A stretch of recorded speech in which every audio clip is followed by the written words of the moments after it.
ये बात तब की है जब मैं 9 साल का था और नाना जी की बरसी पर अपनी मम्मी के साथ उनके गांव गया था। गांव पहुंचते ही मम्मी और नानी एक दूसरे से बातें करने लग गई और मैं मौका देख के घर के बाहर चला गया।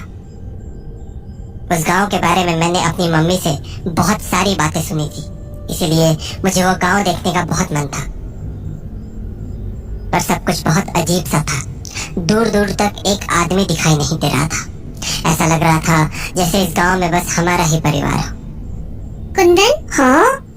अरे अन्नू मासी, आप कहाँ थे? काम पे गई थी, अभी लौटी हूँ। तुम बाहर क्या कर रहे हो? अंदर चलो। हाँ, मैं वो गांव देख रहा था। सुबह देख लेना, अभी अंदर चलो। प्लीज मासी, मुझे ये पूरा गांव देखना है। इस गांव में देखने लायक कुछ भी नहीं है। मासी, कुछ तो होगा, आप घुमा दो ना थोड़ी दूर मुझे। मना किया ना मैंने, जिद मत करो और अंदर चलो। मासी प्लीज ना, वो सामने वाले बगीचे तक ही बस चलो ना। बगीचा ही तो नहीं जाना है। मतलब कुछ नहीं। पर मासी, कहा था ना अंदर चलने को। चलो, अब तो डांट भी पड़ेगी। तो मैं और मासी घर के अंदर चले गए और कुछ ही देर बाद मम्मी और नानी खाना खाकर सोने चली गईं और मैं मासी से बात करने लगा। मासी, इस गांव में लोग नहीं है क्या? क्यों? शाम में जब मैं बाहर था मुझे कोई भी नहीं दिखा था। ऐसा क्यों मासी? इस गांव में शाम के बाद लोग अपने घरों के बाहर नहीं निकलते हैं। क्यों? है कुछ वजह। क्या? कहा ना कुछ वजह है। क्या करेगा जान के? प्लीज मासी बताओ ना, मैं किसी को नहीं बताऊंगा। मासी बताओ ना, क्या वजह है? वजह बगीचा है। बगीचा? वो हमारे घर के पास वाला? उसका क्या मासी? वो बगीचा अच्छा नहीं है। मतलब कि उस बगीचे में कुछ है। क्या है? कुछ अजीब, कुछ ऐसी ताकत जो बुरी है। बुरी क्यों? क्योंकि आज तक उस बगीचे में जो भी गया वो कभी लौट के नहीं आया। क्यों? कहाँ गए वो लोग? कोई नहीं जानता, इसलिए उस बगीचे में नहीं जाना है। यहाँ तक कि शाम के बाद तो उसके आसपास भी कोई नहीं जाता, चाहे इंसान हो या जानवर। पर क्यों मासी? कहते हैं वो बगीचा लोगों को अपने पास खींच लेता है। खींच लेता है? पर कैसे? उस बगीचे के पास जाते ही अजीब आवाजें सुनाई देने लगती हैं, जैसे तुम्हें बुला रही हो। वहाँ पर हमेशा कोहरा रहता है, चाहे मौसम कैसा भी हो। कभी बगीचे के अंदर से किसी की चीख सुनाई देती है, तो कभी किसी के हंसने की आवाज। ये तो बहुत डरावना है मासी। अजीब बात तो ये है कि इतनी डरावनी आवाजें सुनने के बाद भी इंसान उस बगीचे की ओर खिंचा चला जाता है। और एक बार किसी ने उस बगीचे के अंदर कदम रख दिया तो उसके बाद उसका लौटना मुश्किल है। इसलिए शाम के बाद कोई भी गांव वाला बगीचे की तरफ नहीं जाता और ना ही हम घर के बाहर निकलते हैं। पर मासी, ये सब बातें सच है क्या? ये कोई मजाक नहीं है कुंदन। पिछले साल ही 2 लोगों ने उस बगीचे में जाने की बेवकूफी की थी, फिर वो लोग आज तक लापता हैं। पर मासी, वो बगीचा ऐसा क्यों है? मुझे ठीक से तो नहीं पता, पर बड़े बुजुर्ग कहते हैं कि कुछ साल पहले उस बगीचे में गांव के बहुत सारे लोगों ने एक साथ आत्महत्या कर ली थी। एक ही साथ? एक ही रात में लगभग पूरा गांव खत्म हो गया था। और उन्होंने ऐसा क्यों किया मासी?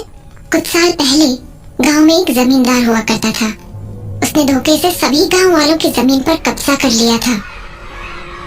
गांव वालों ने उसके खिलाफ बहुत आवाज उठाई, कोर्ट कचहरी के चक्कर भी काटे, पर फिर भी कुछ नहीं हुआ। फिर क्या, गांव वालों के पास और कोई चारा नहीं बचा तो अंत में उन सब ने मिलकर उसी बगीचे में जाकर आत्महत्या कर ली।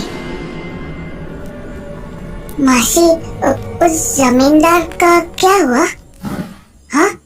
रात हो गई है, हमें सो जाना चाहिए। पर मासी, उस जमींदार का क्या हुआ? पता नहीं। पर मासी, कहा ना पता नहीं। अब इस बारे में और बातें नहीं, रात बहुत हो चुकी है, जाओ जाकर सो जाओ। मासी, आप उस बगीचे में गए हो? पागल हो गई हो क्या? मैंने कहा ना उस बगीचे के आसपास कोई नहीं जाता। तुम अपना दिमाग कम लगाया करो, समझ गए? जाओ जाकर सो जाओ, रात बहुत हो गई है। मासी से बात करने के बाद मेरे दिमाग में उस बगीचे को लेकर और भी सवाल उठ रहे थे। मेरा मन अब भी उन बातों को मानने को तैयार नहीं था। इसीलिए उस रात जब सब लोग सो गए तो मैं अकेला ही उस बगीचे की तरफ निकल गया। वहां पहुंचने पर मुझे कुछ घर दिखे जो बिल्कुल बगीचे के सामने थे। उन घरों को देखकर ऐसा लग रहा था मानो वो कई दिनों से बंद पड़े हों। दरवाजों पर मकड़े के जाले लग चुके थे और लगभग पूरे घर की दीवार पर जंगली घास उग चुकी थी, पर फिर भी उन घरों के बाहर एक लालटेन लटकी हुई थी। मुझे यह देखकर थोड़ा अजीब लगा। मैंने सोचा भला इन घरों में लालटेन किसने जलाई होगी, यहाँ तो कोई रहता भी नहीं है। मैं उन घरों को देख ही रहा था कि तभी बगीचे का दरवाजा दीवार से टकरा गया और रात के सन्नाटे में वो आवाज पूरे गांव में गूंज गई। आवाज के शांत होने पर मेरा ध्यान बगीचे की ओर जाने वाले रास्ते पर गया। पूरे रास्ते में सूखे पत्ते बिखरे पड़े थे और घास इतनी बढ़ गई थी कि जमीन देख पाना मुश्किल था। और उस बगीचे के अंदर के पेड़ अंधेरे और कोहरे के बीच छुप से गए थे। मुझे यह बात भी अजीब लगी थी क्योंकि बगीचे के बाहर कोहरा बिल्कुल भी नहीं था। फिर मैंने सोचा हो सकता है पेड़ ज्यादा होने के कारण बगीचे के अंदर कोहरा हो। मैं ये सब सोच ही रहा था कि मुझे बगीचे में से किसी के भागने की आवाज आई। पर जब मैंने बगीचे की ओर ध्यान से देखा तो मुझे वहां कोहरे के अलावा कुछ नहीं दिखा। मैंने उस बात को अपना वहम समझकर टाल दिया और बगीचे को करीब से देखने की सोचने लगा। पर तभी मुझे ऐसा लगा जैसे मेरे आसपास कोई खुसफुसा के बात कर रहा हो। मुझे बिल्कुल समझ नहीं आ रहा था कि वो आवाजें कहाँ से आ रही थी। धीरे धीरे वो आवाजें और भी तेज होने लगी। अब मुझे हल्का डर लगने लगा था। मैंने सोचा घर लौट जाता हूँ, पर तभी वो आवाजें किसी इंसान की आवाज में बदल गई और मेरा नाम पुकारने लगी।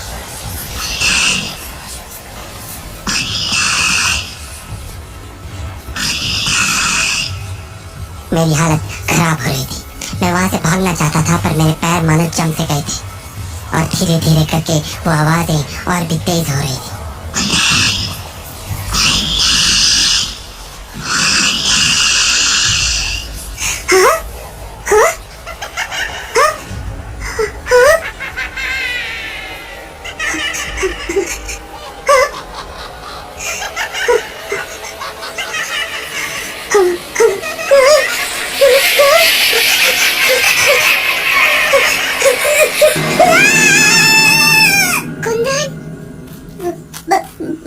मासी, क्या कर रही हो तुम यहाँ? पागल हो गई हो क्या? मासी, तुम्हें पता भी है ये कितनी खतरनाक जगह है? मासी, मैं वो खड़े खड़े मेरा मुंह क्या देख रहे हो? चलो यहाँ से। मासी, कहा ना, यहाँ से चलो, जल्दी चलो। जिस तरह से मासी मुझे वहाँ से घर लेकर आई थी, मुझे समझ आ गया था कि मैंने कोई बहुत बड़ी गलती कर दी है। पर मैं ये समझ नहीं पा रहा था कि आखिर मासी इतनी डरी हुई क्यों थी। अगले दिन मासी और मम्मी को किसी काम से मार्केट जाना था तो वो मुझे नानी के पास छोड़ गए। मम्मी मासी को गए काफी टाइम हो चुका था तो मैं खाना खाने के लिए किचन में जाकर नानी के पास बैठ गया।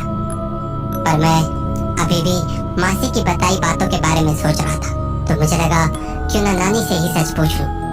नानी, क्या बगीचे में जाना मना क्यों है? मतलब? हाँ, बगीचे में कोई भी नहीं जाता ना। किसने कहा? वो मासी कह रही थी। ये सब फालतू चीजें हैं, समझा? इन बातों पर ध्यान मत दे। नहीं नानी, मासी कह रही थी वहाँ पर लोगों ने आत्महत्या कर ली थी किसी जमींदार के कारण। अरे क्या जमींदार के कारण? वो लोग कुछ काम वाम करते थे नहीं, खाने वाने को होता नहीं था तो मर गए भूखमरी से। इसमें जमींदार की क्या गलती? ओह, और जमींदार? क्या जमींदार? जमींदार का क्या हुआ? क्या मतलब क्या हुआ? कुछ नहीं हुआ, क्या होगा? मतलब वो कहाँ है अभी? कहाँ रहेगा? यही है, इसी गांव में। पर तू छोड़, तू नहीं समझेगा। क्या नहीं समझूंगा? बताओ ना नानी, कहाँ है वो जमींदार? अरे क्या करेगा जानकर, तुझे थोड़ी दिखेगा वो। हाँ? क्यों? क्यों नहीं दिखेगा? बस ऐसे ही। अब बातें मत कर और खाना खा। नानी, पर वो है कहाँ? बताओ ना। अरे यही तो बैठा है तेरे बगल में, तुझे ही देख रहा है। हाँ? मेरे बगल में?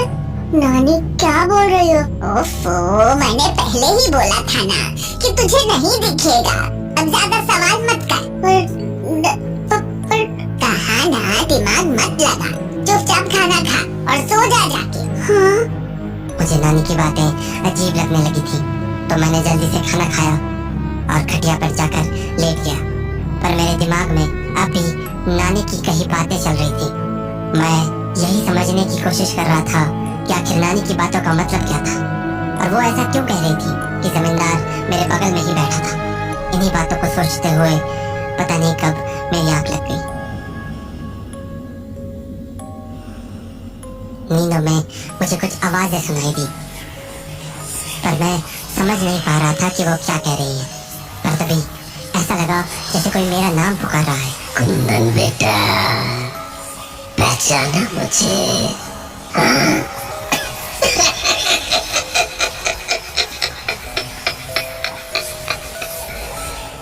मैं उन आवाजों को ध्यान से सुन ही रहा था कि तभी मेरी आंखों के सामने मेरे नाना का चेहरा आ गया।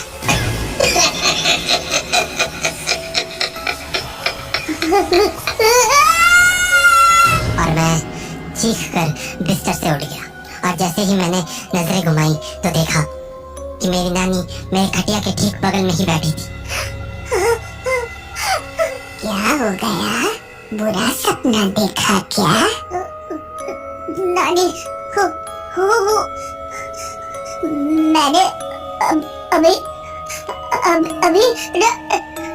नाना जी को देखा। तो दिख ही गया ना तुझे जमींदार? हाँ? जमींदार? हाँ, तू देखना चाहता था ना जमींदार को? पर नानी, मैंने तो नाना जी को देखा। तू अभी भी नहीं समझा? हाँ? अरे जमींदार, तेरे नाना ही तो थे।